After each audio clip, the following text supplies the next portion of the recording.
nuestra sección En Verde. Está con nosotros José Larios. Pepe Larios, muy buenas tardes, bienvenido. Bien hallada, ¿qué tal? Y muchísimas gracias por sumarte a este equipo de colaboradores que semana tras semana nos ilustran tantísimo y además nos invitan a la reflexión y a la conciencia sobre el medio ambiente. Encantado de estar aquí. Hace tiempo que no estaba en esta casa, donde participé durante bastante tiempo en muchísimos coloquios y encantado de volver a ella.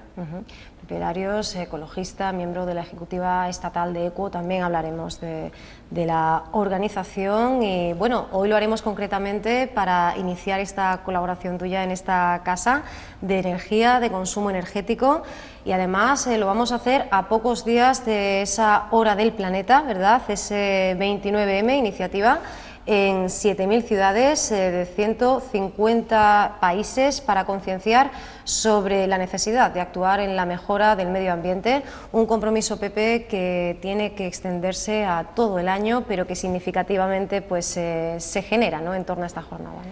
Sí, es una llamada de atención concreta, una acción coordinada concreta que a diferencia de otros años donde ha habido una petición de un apagón del sistema eléctrico de nuestras casas o en algunos monumentos durante una hora, en este caso la petición, lo que se pide es cortar con internet durante 5 minutos a cada hora para expresar el problema que tenemos. Justamente a final de este mes, el panel de expertos sobre cambio climático de la ONU hace su quinto informe.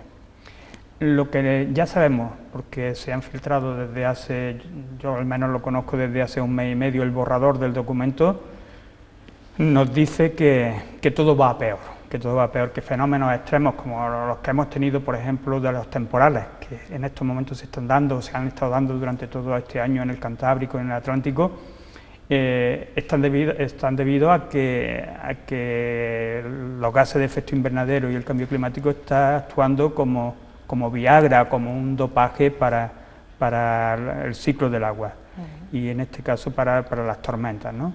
Bueno, si queremos para nosotras y nosotros y también para nuestros hijos y nuestras hijas un planeta habitable, pues el planeta no hay que salvarlo, el planeta va a estar aquí y va a estar, pero sobre todo nuestra especie, ¿no? Si queremos que tenga unas condiciones mínimas y dignas de habitabilidad, tendremos que ir cambiando nuestro modelo de consumo y nuestro modelo de uso de la energía, si no será bastante complicado. La cumbre de jefes de Estado que se celebraba pues, entre el día 20 y 21, jefes de Estado y de Gobierno de la Unión Europea, pues versaba sobre esa necesidad de crear un debate político sobre el marco pues, del clima y la energía en el periodo de 2020 a 2030. Desde ECUO precisamente se reclamaba un compromiso de reducción en un 50% de las emisiones causantes del cambio climático en Europa y el impulso de una política energética sostenible y basada en fuentes renovables y limpias. ¿Estamos más cerca o poco a poco el objetivo se va alejando de nuestra vista? Bueno, podríamos, todos esos objetivos son viables tecnológicamente. En este momento, pues, por ejemplo, la fotovoltaica, que era la energía renovable y más cara, ha alcanzado ya lo que se llama la paridad de red. O sea, si yo coloco en el techo de mi casa unos paneles fotovoltaicos, consigo electricidad a un precio igual o más barato del que se lo tengo que comprar a la compañía eléctrica. Luego estamos en el momento en el cual tenemos capacidad por primera vez en la historia de transformar a fondo nuestro modelo. Es más, en el mes de febrero el precio de la energía eléctrica en nuestro país ha bajado, ha alcanzado el mínimo histórico, 18 euros al megavatio hora producido. ¿Por qué ha sido eso? Sencillamente porque el 59%, o sea, cerca del 60% de toda la electricidad que se ha producido en nuestro país en el mes de febrero tenía un origen renovable. Luego, es viable y además necesario y urgente y perentorio que se tomen decisiones en ese camino, ¿no? Nosotros estamos proponiendo que el sistema eléctrico puede ser inmediatamente de origen renovable y no es más caro. Justamente en toda Europa, en Australia y en muchos otros países, las energías renovables están expulsando del sistema eléctrico, están expulsando a los combustibles fósiles. las empresas eléctricas están reaccionando presionando a los gobiernos para que se regule, para frenar el impulso de las renovables. Por ejemplo, en nuestro país hay moratoria. Hoy hay un montón de empresas que estarían dispuestas a invertir en España en fotovoltaica sin subvenciones, a precio de mercado. Y no se les deja, hay moratoria. Una moratoria que sí parece ser, se prevé que se pueda pues levantar en las islas, ¿no?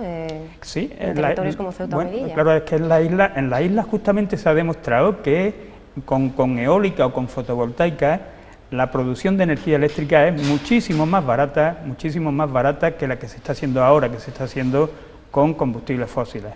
En la isla en concreto, con eólica y con fotovoltaica, se puede ofrecer el megavatio hora en torno a 70 euros, mientras que ahora mismo se está produciendo a 160, 150. O sea, que la introducción de las renovables en la isla es necesaria, pero es que en la península podría ser exactamente claro, igual. Esa es la pregunta que viene a continuación, ¿no? ¿Por qué no se extiende, ¿no? ¿Por qué se tiene esa diferente vara de medir o de analizar la situación, ¿no? Mira, en primer lugar hay que tener en cuenta que el sistema energético es algo fundamental para la sociedad, ¿no? Como quien controla la energía, el uso que hacemos de la energía, modela la organización de la sociedad, ¿no? Y ocurre que en este caso también la energía, todo el sector es tremendamente oscuro, es muy difícil de entender para la ciudadanía, no se transmite con facilidad. Luego hay elementos complejos que se han hecho muy complejos para evitarlo. ¿Qué es lo que ocurre? Pues, por ejemplo, en este país se pensaba que íbamos a estar creciendo por encima del 3% permanentemente, que no se esperaba la crisis económica que tenemos, que no es solamente de nuestro país.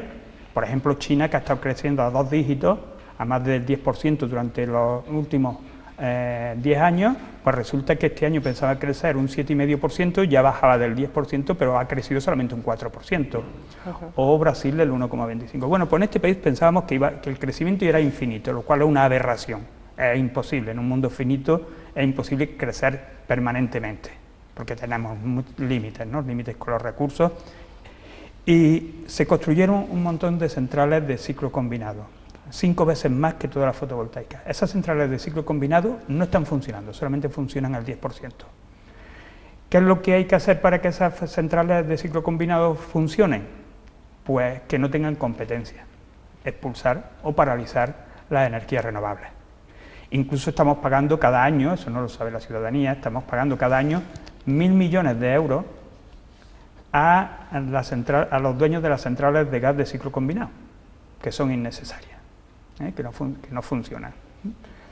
No solamente eso, también estamos pagando muchísimos más costes ocultos. Hay un término que se utiliza en el sector de la energía que es windfall profit, o beneficios caídos del cielo, en castellano podría ser la traducción, por el cual en los últimos 5 años, por ejemplo, las compañías eléctricas dueñas de centrales nucleares y dueñas de centrales hidroeléctricas en nuestro país han recibido de forma extraordinaria esos beneficios caídos del cielo por el sistema de subasta que marca el precio de la electricidad en nuestro país, 14.000 millones de euros que hemos pagado todos los ciudadanos. Tenemos la energía eléctrica la tercera más cara de Europa.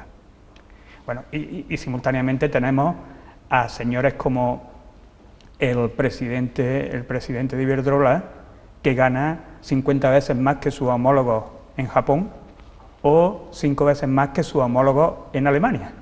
Esto es una auténtica barbaridad. Y simultáneamente también tenemos un nivel muy alto de población con lo que se denomina pobreza energética. Gente que por sus casas mal construidas o ya viejas, y por su situación económica no pueden aguantar un invierno en las mínimas condiciones dignas posibles, ¿no?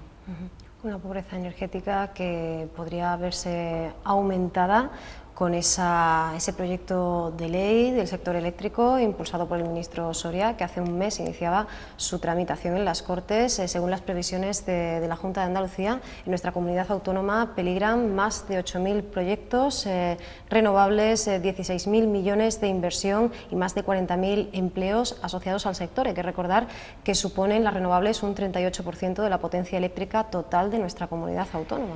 No solo eso, mira, en el año 2008 solamente en un sector, la fotovoltaica, había trabajando del orden de 120.000 trabajadores. En estos momentos, bueno, curiosamente ya el recorte ya comenzó con el anterior gobierno, con el ministro Sebastián. Ya pegó un recorte esos serían importantísimo. Los primeros capítulos, ¿no? De lo que tenemos ahora. Efectivamente. Ahora lo que se está dando es la puntilla. Pues de 120.000 personas en el año 2008 trabajando en la energía fotovoltaica en nuestro país, en estos momentos tenemos 7.500. La pérdida ha sido impresionante y curiosamente tampoco ningún sector reivindicativo, sindicatos, etcétera, ha levantado la voz. Hay otros sectores como por ejemplo el sector minero donde el empleo emplean aproximadamente, siendo optimista, a unos 8.000 trabajadores y sí que se ha notado que ha habido pérdida de empleo en ese sector y sí que se ha reivindicado. Sin embargo, el sector fotovoltaico, a ser un sector de la energía renovable, a ser pequeñitas empresas, y eso es importante también, que sean pequeñas empresas, porque al ser pequeñas empresas, los beneficios económicos no se los que llevan las grandes empresas, sino que se queda también en las economías locales. Y el último golpe a las energías renovables de nuestro país va a suponer que van a quedarse posiblemente con problemas de financiación y pérdida, lo mismo que con la cuestión de la vivienda, del orden de 53.000 familias en España. Yo tengo la suerte, yo tengo una pequeña instalación fotovoltaica en un huerto solar, una participación de 5,7 kilovatios, y he tenido la suerte de que antes de jubilarme, que ya lo estoy, he podido pagarla. Pero si yo conozco a compañeros que han hecho unas inversiones importantes siguiendo lo que firmaba el rey y el presidente de gobierno en el Boletín Oficial del Estado, siguiendo esas condiciones económicas. Bueno, pues han hecho inversiones, por ejemplo, de 600.000 euros, que en principio iban a recuperar en 12 años y con todo este tipo de transformaciones, pues no se sabe cuándo se va a recuperar. Y digo, no se sabe cuándo se va a recuperar. Yo ayer mismo recibí una carta de Iberdrola, que es a quien le vendo yo mi energía eléctrica, la que yo produzco con mis placas, donde en este momento no sabemos cómo se va a retribuir. Bueno, si yo he pedido un préstamo en base a un boletín oficial del Estado y he negociado con el banco unas determinadas condiciones, en estos momentos renegociar un préstamo de estas cantidades lo estamos viendo que es muy, muy difícil. Posiblemente el Sareb y después a lo mejor las eléctricas se queden con todas estas propiedades de estos pequeños inversores, ¿no? Si no somos capaces de revertir rápidamente el proceso. Yo espero que sí, espero que queden 600 días de gobierno del Partido Popular y seamos capaces de transformar eso, porque además es una auténtica barbaridad. Máxime cuando, por ejemplo, nosotros, España es dependiente energéticamente y Andalucía muchísimo más. España es más del 80% de dependencia energética, muchísimo más que la media europea. Europa depende del 70% y vamos a ver qué está ocurriendo con Ucrania y con Crimea, que tiene que ver también con el abastecimiento de gas a Europa y el propio abastecimiento de gas en Ucrania. De hecho, ese es el gran móvil, lo que hay detrás de todo esto, efectivamente, ¿no? Bueno, si nosotros logramos nuestra soberanía energética con las renovables, que podemos, Andalucía tiene capacidad y toda España tiene capacidad para tener soberanía energética, que creamos empleo, por cada kilovatio que se produzca, kilovatio hora que se produzca con fuentes renovables, se crean 2,7 veces más empleo que con los combustibles fósiles. Y además no tenemos que embarcarnos en guerras, como en Irak, para controlar que el petróleo y los combustibles fósiles siguen llegando baratos. Pero además nuestras importaciones de combustibles fósiles en España es el 4,5% de nuestro PIB. Simplemente eso. Si nosotros somos capaces, si en España somos capaces y tenemos tecnología, porque hemos estado punteros, si somos capaces de producir nuestra propia energía, crearemos empleo, no tendremos dependencia del exterior, no tendremos por qué embarcarnos en guerras donde se paga con sangre y sangre española también, lo mismo que de otros países, y además también incluso podríamos exportar, y estamos exportando tecnología. Yo tengo amigos del sector de las renovables que ahora mismo están trabajando en Mauritania, están trabajando en Chile, están trabajando en otros países donde sí se puede seguir desarrollando la energía renovable, sin embargo aquí ahora mismo está cogotada, ¿no? Y teniendo en cuenta que la generación, la distribución y la comercialización pues está en manos de 5 empresas, ¿se puede romper ese círculo, ese circuito? En el contexto de este oligopolio, ¿es realmente factible ese escenario que planteas, esa capacidad, ese paso al frente? Se puede. De hecho, yo pertenezco, soy socio inicial de una cooperativa, Somos Energía. Sí. Comenzamos... yo tengo un blog sobre cambio climático y a partir de ello tengo relación con todo el sector desde hace muchísimos años. Entonces, a finales del septiembre del 2010 me llegó de unos compañeros de la Universidad de Girona viendo la posibilidad de montar una cooperativa de producción y venta de energía renovable. Si nos juntábamos 150 personas con 100 euros cada una, tirábamos la cooperativa adelante. Al final de ese año habíamos llegado a los 150 personas y en estos momentos ya somos más de 13.500 y seguimos creciendo. Paralelamente al calor también de Somos Energía ha aparecido Goyener en País Vasco, que tiene unos 1000 y pico, en Andalucía Semser, otra cooperativa. Lo que pasa es que todas estas cooperativas ahora mismo no son de productores, simplemente comercializadores de energías renovables. Semser, Anosa Energía en Galicia, Enerplus, han aparecido otras alternativas donde estamos plantando cara al oligopolio y saliéndonos de sus redes, en la medida de lo posible. Siguen controlando el grueso de la producción, siguen controlando el mercado y siguen controlando a los políticos que hacen las leyes, vía puertas giratorias. Ayer fue el último giro importante de la puerta, con 2 ministros del Partido Popular, el antiguo director de Energía, lleva 2 meses que ha dejado de ser director de Energía, que se han ido a Enagás. Y esto es habitual, más de 40 personas vinculadas a la política que han sido pues, presidentes de gobierno, tanto Felipe González como Aznar, como 40 más ministros y con ministros de Economía y de otros sectores, están ahora mismo en las empresas energéticas de este país, pues están marcando las reglas de juego para el resto.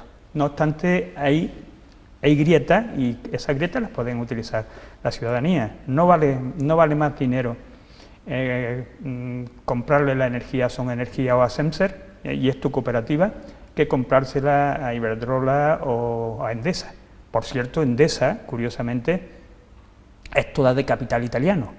Y curiosamente, cuando aquí se privatiza el sector eléctrico, Endesa es propiedad de Enel, y Enel el 22% es del gobierno italiano. Luego los andaluces, que es la distribuidora mayoritaria en Andalucía, bueno, la única distribuidora en Andalucía, comercializadora y más.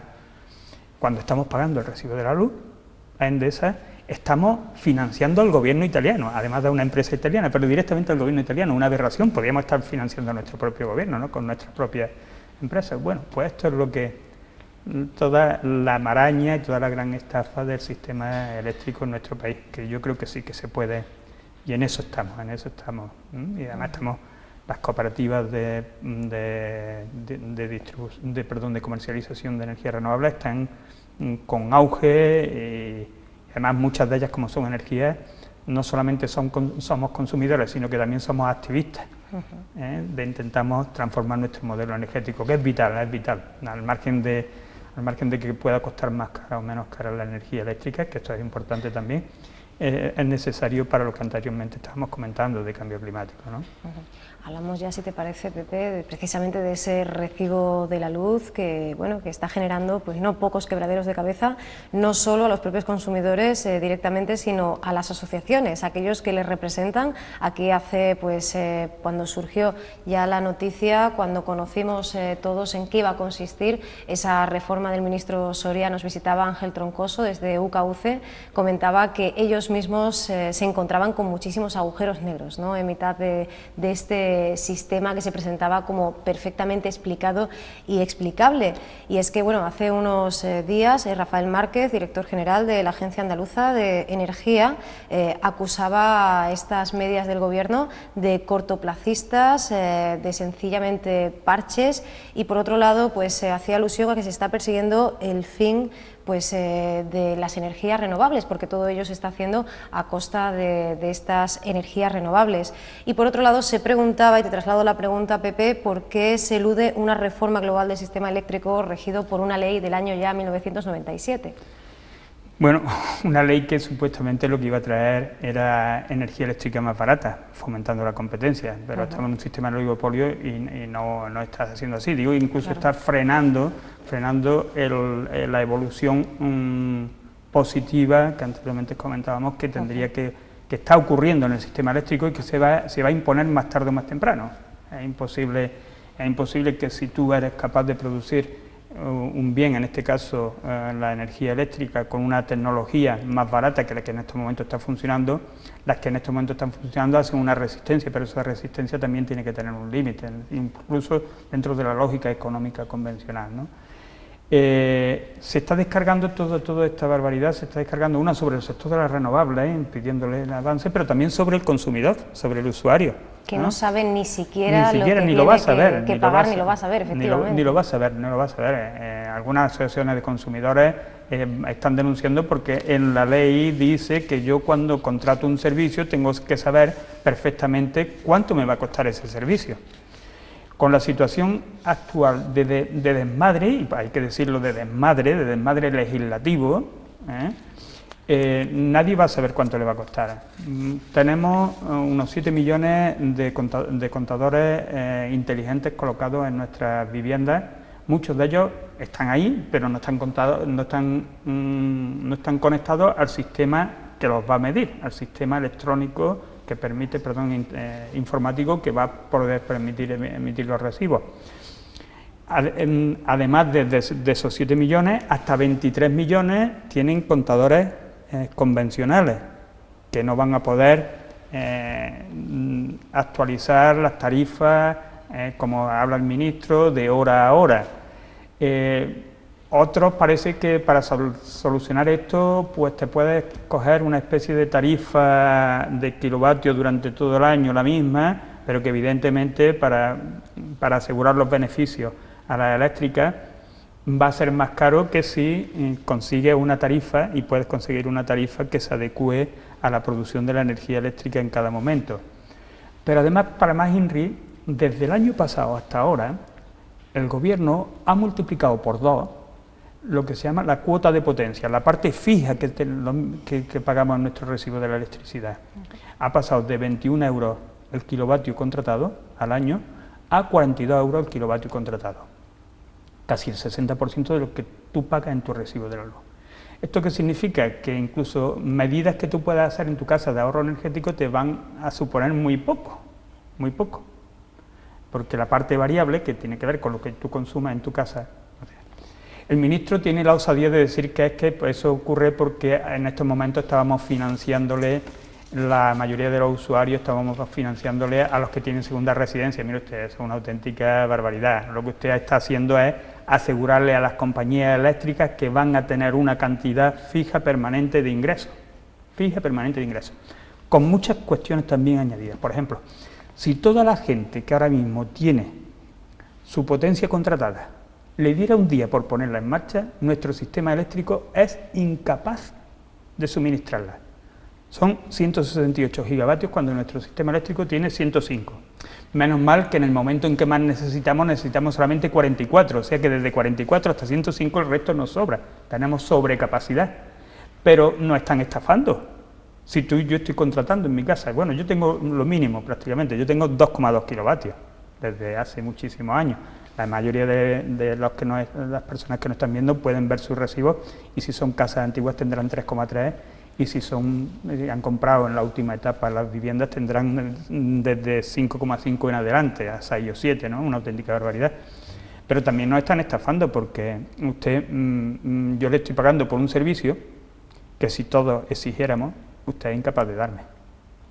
Porque la mayoría de nosotros tenemos sobreservicio contratado y por tanto le estamos pagando una parte fija, que le estamos asegurando a las compañías eléctricas sin necesitarlo. Se puede bajar la potencia, casi todos podemos bajar la potencia.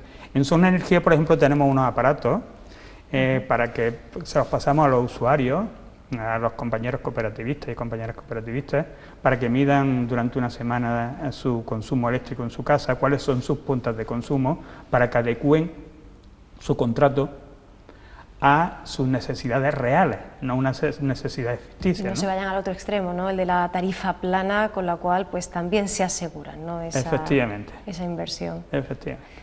Y es que, bueno, son muchos los beneficios que se han querido ver, que han visto algunos analistas, por ejemplo, incluso el propio cambio, la modificación en ese día a día, por ejemplo, en este ministerio concretamente, a la hora de tener que hacer esa valoración cada 3 meses al desaparecer el sistema de subastas. De subasta del y sin embargo, lo que le queda al consumidor, y ya lo habías apuntado tú, Pepe, es esa inseguridad jurídica. Desde OCU se advierte además de que no se puede dejar en manos de las empresas un sector liberado a medias sin unas reglas que protejan al consumidor. A ello pues habría que añadir, por ejemplo, pues los peajes de autoconsumo y el propio concepto, que como decíamos hace unos minutos, es imposible de entender, porque para empezar no podemos estar constantemente mirando pues cómo se mueve el pool, además de la lectura que podemos hacer de ello. Lo hacíamos con Ángel Troncoso. Él nos decía que bueno, pues qué podíamos esperar precisamente en estos momentos en los que se cuestiona el modelo en el que vivimos,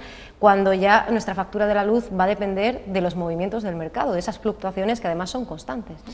Constantes y controladas por el oligopolio. Si se suspende la subasta del SESUR es justamente porque la propia Comisión Nacional del Mercado y de la Competencia, que se ha construido a imagen y semejanza y de las necesidades del ministro Soria, ha metido incluso personas totalmente incompetentes para ese trabajo, desconocedoras del sector, ha anulado la antigua Comisión Nacional de la Energía, que venía ya criticando desde hace muchos años, venía criticando cómo funcionaba nuestro sistema eléctrico. Pues en este momento nos mete en una total incertidumbre de esa fluctuación que van a controlar, ya digo, básicamente el oligopolio, y que además va a ser imposible, si se mantiene, va a ser imposible por parte del usuario poder reclamar. Pero curiosamente además, por ejemplo, el contador electrónico, el que tuviera el contador electrónico, si los datos de ese contador electrónico me los pasaran a mí, yo podría saber cuáles son mis niveles de consumo y poder también ajustar mis niveles de consumo a tramos horarios, etcétera. Pero al usuario no se lo van a pasar. Sin embargo, la compañía eléctrica sí va a saber, y también se inmiscuye dentro de mi privacidad, va a saber a qué hora llego yo a mi casa, cuándo enciendo las luces, cuándo pongo la lavadora, cuándo produzco. Luego tienen información también sensible mía y pueden saber mis hábitos de vida. Y sin embargo no me dan a mí esa información, que a mí me permitiría ajustar mis consumos energéticos. Va a ser imposible para un usuario también poder reclamar. Nadie va a estar mirando el contador o filmando el contador. Os dice el ministro, no, tranquilo, vete a la OMEL, en el mercado eléctrico, en la subasta diaria, y ve mirando las fluctuaciones. Sí, claro, todas las noches cualquier usuario, que además entiende muy bien perfectamente cómo es una subasta, cómo se hace la subasta de la luz, en modo irónico, es imposible que la mayoría de los ciudadanos lo sepan, que van a hacer todos los días a las 12 de la noche ir a la página de la OMEL para ver cuál es el precio de mercado del día anterior y a qué hora se está comercializando la electricidad y cuál va a ser el precio. Además, con un mercado también además marginal que permite, como anteriormente comentaba, beneficios caídos del cielo. Y que también se pueden decir las propias compañías del oligopolio cuando pongo en marcha una central hidroeléctrica o cuando no la pongo, o cuando pongo una de gas o que no, que son los que van marcando los precios. Bueno, totalmente vuelven a dejarnos en manos. Curiosamente, este verano, toda esta reforma energética que inició el ministro Soria era para eliminar el famoso déficit de tarifa, y este año se han producido con esa reforma más de 4.000 millones de euros de déficit de tarifa. Bueno, si tú haces una legislación para evitar el déficit de tarifa, pero no ataca lo que está produciendo el déficit de tarifa, por ejemplo, uno de los elementos que producen el déficit de tarifa es que la ciudadanía consume menos electricidad. No es que haya bajado el precio de la luz, como ha dicho el ministro, sino que consumimos menos, por la cuestión de la crisis económica. Si consumimos menos y le hemos asegurado a las compañías eléctricas que van a seguir cobrando los mismos, habrá déficit de tarifa. pero más barbaridades. Por ejemplo, el verano pasado se le olvidó al ministro que a las empresas eléctricas habían cobrado 3.400 millones de euros de más por la transición de la ley esa famosa del año 1997, de la anterior a 1997. Se le aseguró a las compañías que si tuvieran pérdidas se le iban a sobrecobrar algo para eso. Bueno, pues han sobrecobrado 3.400 millones que se han embolsado y al Ministerio se le ha olvidado y han prescrito 3.400 millones de euros. En todo este movimiento hace tiempo ha aparecido la plataforma por un nuevo modelo energético, en la cual estoy incluido desde su inicio. Hicimos una movilización en Madrid, unas 35 personas disfrazadas como el cobrador del FRA, el Ministerio de Industria y Energía, diciéndole, oye, que tienes que cobrarle a estos señores 3.400 millones de euros que tienes que devolver a los usuarios. Bueno, pues ahí está, ¿no? Como ves, esto es terriblemente complicado. Yo no sé si incluso se habrá entendido, pero intento pasarlo a Román Paladino para que se entienda que estamos ante una situación de estafa eléctrica donde está recayendo sobre las alternativas no de futuro, sino ya de presente, como son las energías renovables y las personas que han apostado o hemos apostado por las energías renovables, y sobre los usuarios y las usuarias, que son las que también están pagando el pato en beneficio de unos señores que están llevándose pingües beneficios. Las compañías eléctricas en este país tienen beneficios por euro invertido el doble de las europeas. Y de hecho se calcula desde las organizaciones de consumidores que ya deberían devolver una media de 40 euros a cada uno de los 17 millones de usuarios con la tarifa regulada, porque el precio medio del mercado mayorista de la electricidad, es decir, de ese pool del que hablábamos antes, ha sido inferior en el primer trimestre a lo establecido por el Gobierno, y que, por cierto, se prorrogará hasta junio, ¿no? Que esta es otra de las... Ni se sabe. Ni se sabe, porque técnicamente no tienen las empresas eléctricas, técnicamente dice que no son capaces de adecuarlo. Bueno, por no hablar de los contadores. Esa reducción es debido a las energías renovables, lo que anteriormente he dicho. Sí, sí. Mira, en los días previos a la subasta del SESUR que se suspendió, sí, el precio del megavatio hora en el sistema eléctrico se estaba vendiendo, llegó hasta 112 euros al megavatio hora, una auténtica barbaridad de punta, pero la media unos 90.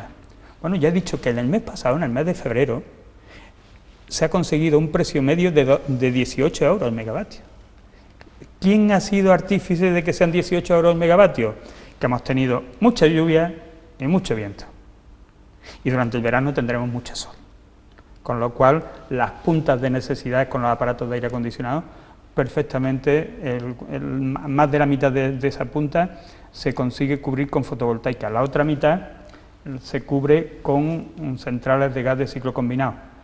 Si la fotovoltaica fuera más, se podría incluso expulsar ese gas caro que compramos de Argelia, con contratos secretos con Argelia, manteniendo a regímenes corruptos y dictatoriales como el argelino, para tener acceso a su gas natural a los precios que crean oportunos. De ahí pues el regreso un poco al inicio, ¿no?, de la entrevista, cuando hablábamos del necesario sostenimiento del medio ambiente en el medio, en el largo plazo, y bueno, pues frente a las demandas de las empresas energéticas, que no lleguemos con lo opuesto a esa reunión en París en el año 2015, porque desde el año 2000 las fuentes limpias han contribuido a reducir pues alrededor de un 42% las emisiones de CO2 por unidad de electricidad producida.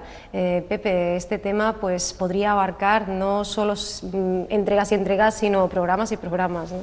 Así es. Yo anteriormente decía, y que creo que es fundamental, y que la economía convencional tampoco termina de entenderlo, cuando hablamos del PIB, o hablamos de la bolsa, o hablamos de la prima de riesgo, lo que la inmensa mayoría de los economistas, no entienden ni quieren entender, es que lo que realmente es importante para la economía son los flujos de energía y los flujos de materiales.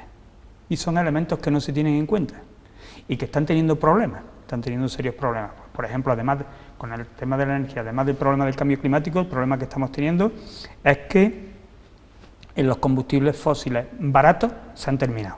Ya los hemos consumido. En muy poquito tiempo. Pues, por ejemplo, para poner una comparación, mientras que en los últimos 5 años el precio del petróleo, por ejemplo, en la crisis del 2008 pasó prácticamente de 40 euros a 140 euros el barril de petróleo, o sea, se multiplicó por 4, el precio de la fotovoltaica, por ejemplo, en ese mismo periodo, se ha dividido por 4. Y estamos teniendo problemas de acceso a esos combustibles fósiles baratos. No es que se vayan a acabar, porque no se van a acabar. Otra cosa es que la energía que tú necesitas para extraerlo, o el dinero que te tienes que gastar para extraerlo, no compensa con el que luego usted te va a producir. Que alguna gente dice, se acaba, no, mire usted, no se acaba, lo que se acaba son el acceso a esos combustibles fáciles de acceder y baratos, que por cierto han sido los que han permitido el desarrollo económico y poblacional bestial de los últimos 40 años de la historia de la humanidad. Bueno, pues seguiremos hablando de este y de otros asuntos. Mucho me temo, Pepe, que el tema del recibo de la luz podrá volver a ser tema de actualidad. Y esperemos que con la intención, con la finalidad de clarificar un poquito las cosas para los usuarios. Desde luego, hoy así lo has hecho por tu parte, Pepe. Muchísimas gracias, como decías, por ilustrar y traer un poquito pues a esa economía doméstica más familiar este tema tan complejo, pero también por contextualizarlo, ¿no? Que es muy importante que lo conectemos, ¿no? Con esa necesaria conciencia medioambiental. Gracias, Pepe, y bueno, te esperamos en unas semanas. A vuestra disposición.